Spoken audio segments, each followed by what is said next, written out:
This is the 5-minute guide to the USS William D Porter of the United States Navy. The W.D. Porter was a Fletcher-class destroyer, one of 175 ships built to this specification, which made it part of the largest class of destroyers ever built. The ships were multi-purpose units that were capable of anti-air, anti-surface and anti-submarine operations. The Porter herself was laid down and launched in 1942, commissioned in July 1943, and had a 2-year operational career. The ship was armed with 5 single turrets carrying the 5-inch 38 caliber gun, 2 at the front and 3 at the rear. 2 twin 40mm and 4 single 20mm anti-aircraft guns and a pair of quintuple torpedo launchers along with 6 depth charge projectors and 2 depth charge rails rounded out the armament. At 35 knots the ship was fairly fast, even by destroyer standards, and benefited from being a clean slate design compared to earlier classes. Therefore it carried this formidable armament without being top heavy, a problem which plagued a lot of other destroyer designs, and allowed more modest upgrades and changes during the war without impacting performance.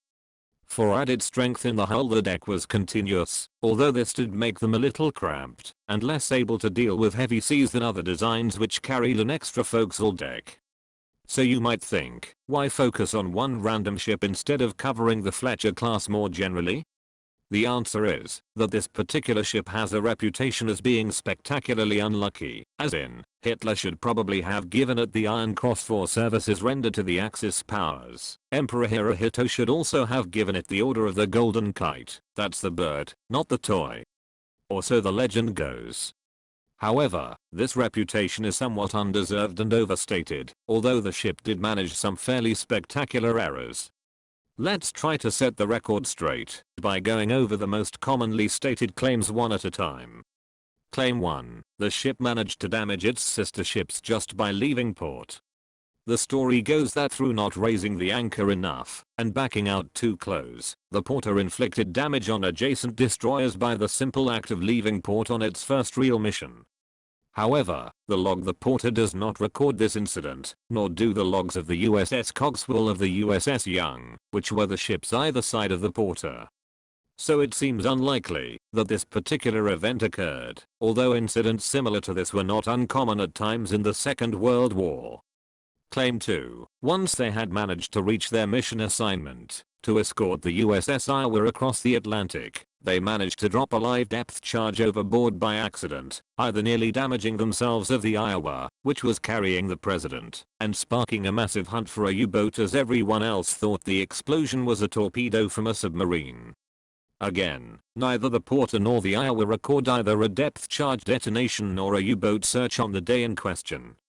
They do both, the Porter experiencing boiler failure and having to drop back until repairs could be made. So again, this seems unlikely to have occurred.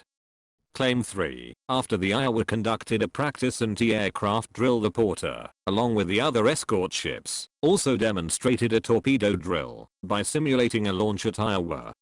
However, due to a mistake by the crew, the ship accidentally fired a live torpedo at the battleship, and then, owing to orders to maintain radio silence, used a signal lamp instead to inform them of the danger, but first misidentified the direction of the torpedo and then relayed the wrong message, informing Iowa that Porter was backing up rather than that a torpedo was in the water.